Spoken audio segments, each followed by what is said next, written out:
So I came across a story. There was a man who was in a car wreck and unfortunately left his body, or fortunately, whichever way you prefer to look at it, considering there's only one presence, and wound up going to the pearly gates, the traditional idea of heaven, right? But the pearly gates were more like a waiting room. And so he was sitting there kind of waiting, and as he's sitting there waiting, he's noticing that, he's waiting a long time, and there's this man that keeps, in a white coat, that keeps running in and out of the gates. And after a while, he goes up and talks to St. Peter, and he says, well, I don't understand. Why am I still sitting out here? I mean, who's this guy that keeps running in and out? And St. Peter said, well, that's God. Sometimes he likes to think he's a doctor.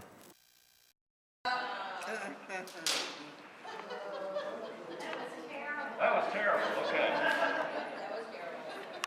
Well, talk about who do you think you are? Who do you think you are? You ever heard that saying? Who do you think you are? Sometimes it's been said, have you ever had someone say that to you in that tone of voice? Who do you think you are? Well, I'm going to suggest to you that it's an important question. Maybe not in that tone of voice, but it is an important question. And an important question to ask ourselves. Who do I think I am? Because we are going to experience and show up in life based upon who we think we are. Interestingly enough, we have a tendency to take on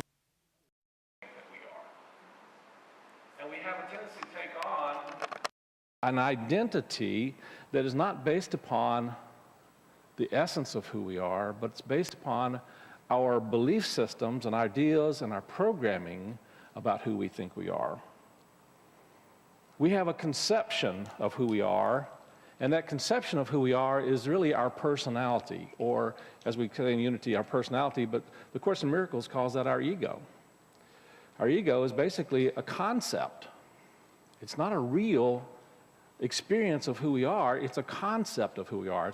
It's what and who we think we are. And part of our understanding and growing spiritually and really beginning to practice practical metaphysics is to begin to look at that question, who am I? Who am I? And as you ask yourself this question, quietly and silently within yourself, you oftentimes hear lots of different things. When you ask the question, who am I?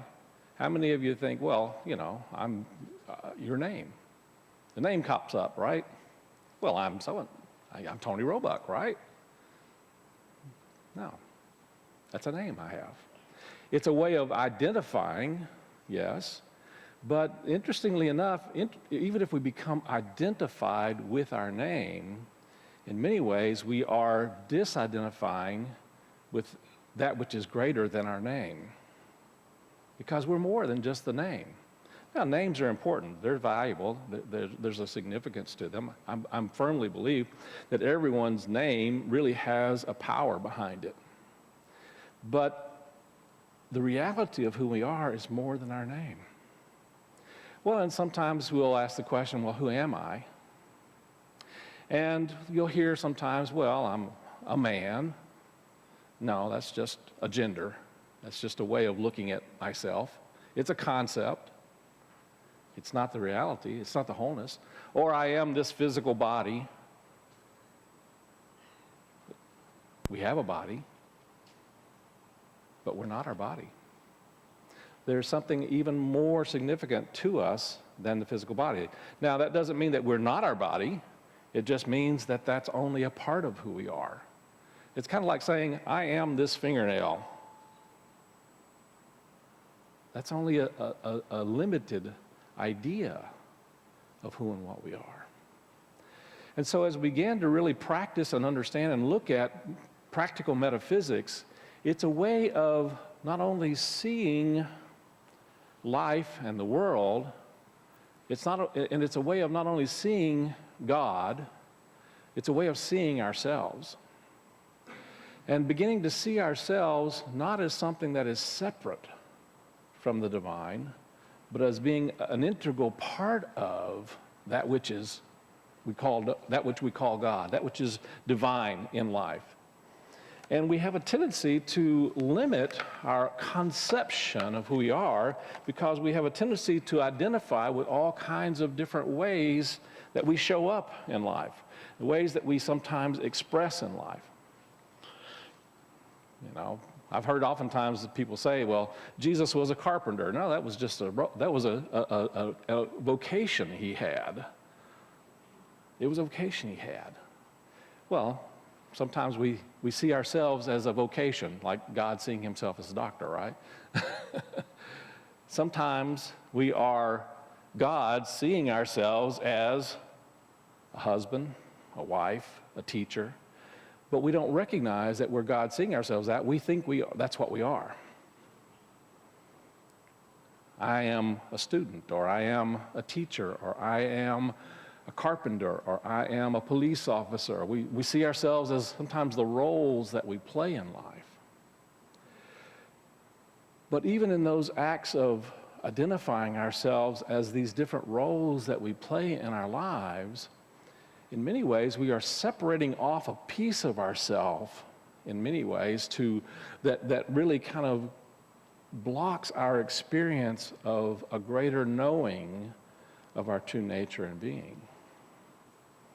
Eckhart Tolle talks about this in A New Earth, and one of the things he really does, one of the exercises he has you do is to really begin to see what are the different ways, what are the different things that you are identifying yourself with.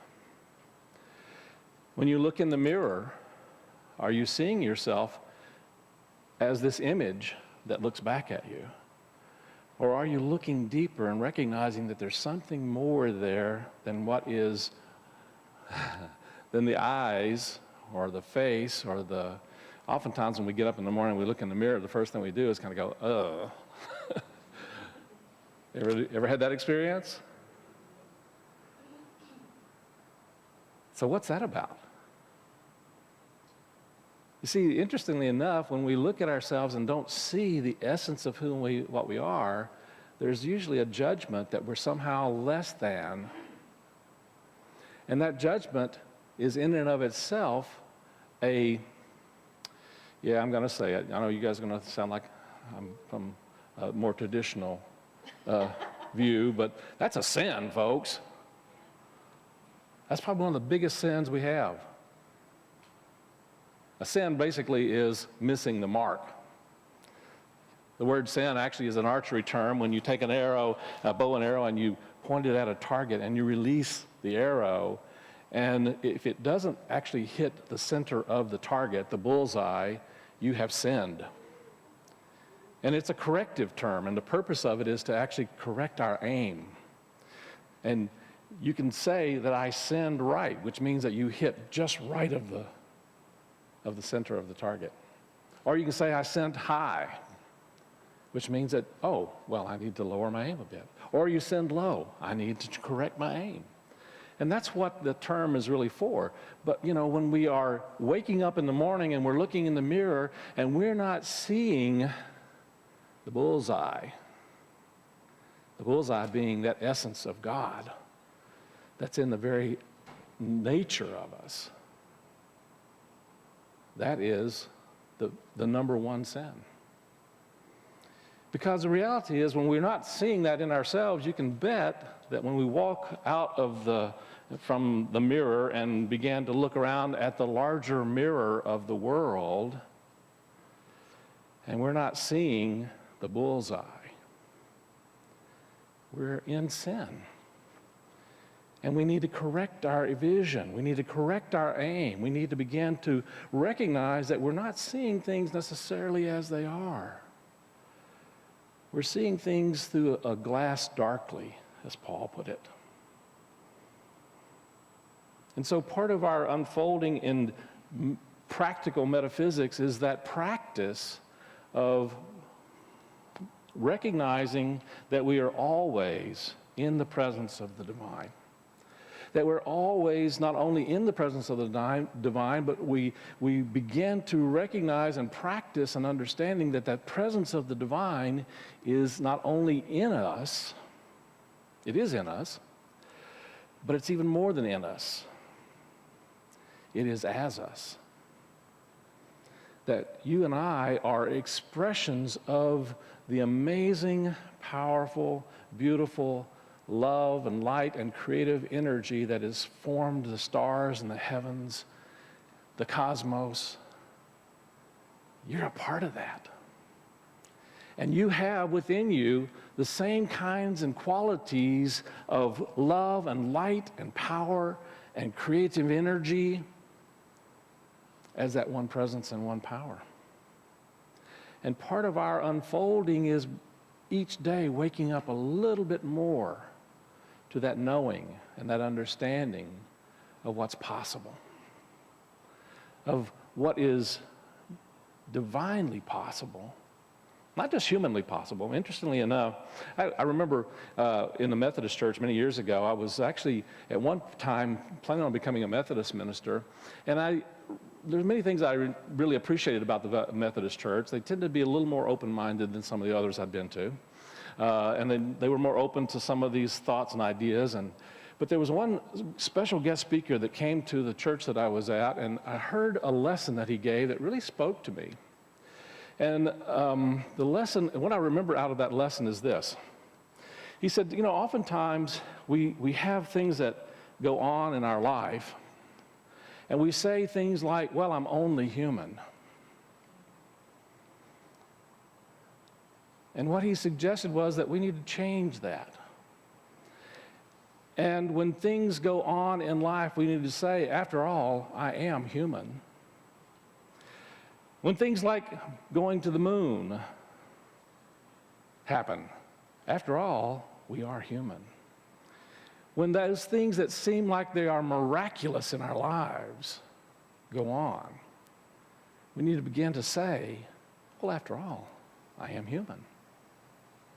Because the reality is, being human is one of the most amazing experiences, because it is not less than or not different than being divine. You are created in the image and after the likeness of the divine. And you can't be anything other than that. That's the reality of who and what humanity is in possibility, is in potential. And practical metaphysics is really learning how to practice an awareness that there's something more always leading us forward into a greater experience and expression of the possibilities of good, of grace, of light, of joy, of health, of wholeness, of peace. Paul once said, be ye perfect, even as your heavenly Father is perfect. And I always had a little challenge with that, because I have never really felt myself to be perfect. I have a friend who wrote this wonderful song called Practice Makes Progress. And I believe that's probably more true for most of us. The idea of perfect tends to get caught up in this whole area of perfectionism. And as I began to look at and explore the word that was used in the Bible, that Paul used, he really used a word that really means whole more than it does mean perfect. And so what he was saying is, be ye whole, even as your heavenly Father is whole. And even more than that, he wasn't saying be ye. He basically was saying, you are whole, even as your heavenly Father is whole. You are complete. And the more we awaken to that and recognize that, the more we experience that, we began to be a part of consciously manifesting that in our experiences in our lives. Now, one of the powerful things about you and I is that we are creative beings. We are created in the image and after the likeness of that which is always creating. It didn't stop creating at the beginning. The creation is ongoing. And you and I are participating in that creation, whether we recognize it or not. And part of our study and our work in spiritual work and unity and practical metaphysics is to become more conscious and aware of our participation in the creative process. We are continually creating. And we get to determine what it is that is going to be coming forth from within us, primarily not just through our thinking. We talk about this a lot in Unity, then we're going to talk about this some next week, that our thoughts are creating our experiences. But it's even more than just our thoughts. It's our emotions, it's our belief systems, it's our attitudes, it's our vibration. We're participating in creating something. And we get to either do that in a conscious way and practice those things would help us to become more awake and aware, as Eckhart Tolle talks about. Oftentimes we are creating, but we're unconscious that we're creating, and we're unconscious what we're creating of and from, and we're unconscious what we are participating in creating. And so part of our work is to awaken to the awareness and the understanding that we are always creating. And to do that in a way that is consciously lifting not only ourselves, but lifting humanity, each other, those people that push our buttons, those people that we deeply love, those people that we agree with and disagree with. We're participating in creating experiences that are either lifting us higher in awareness, in understanding, in participation in the creative process, or we're participating in moving each other to a lower vibration. And we're doing that through our energy, through our vibration. And so we get a choice each moment, each day, every second, of whether we are going to adjust our aim. Now, I'm going to tell you that my aim is oftentimes off, I'll be honest with you. But I'm not going to hold this idea that I am a sinner, because that in itself is a sin. That's missing the mark. You follow me?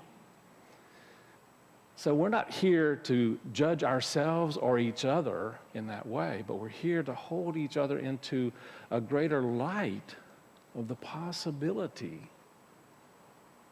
of power, of peace, of grace, of wholeness. To see each other through the lens and through the eyes of the divine and see that unique characteristic of the divine expressing through each and every personality that we are developing and that we are expressing through. So it's not that we're going to get rid of our personalities. We all have personalities, but part of our work is to allow that personality of us to allow even more of our essence, our spirit. In Unity, we call it the Christ within. Now, Christ is not Jesus' last name, despite popular opinion. Christ is that understanding of the universal expression of possibility within every human, with all humankind. And Jesus came to show us that. He came to show us what our possibilities are. Each and every one of us has possibilities that are currently beyond our limited concept and thinking, but not beyond our possibilities. And so when we are practicing these metaphysical principles, part of the work that we do is we behold the Christ in another.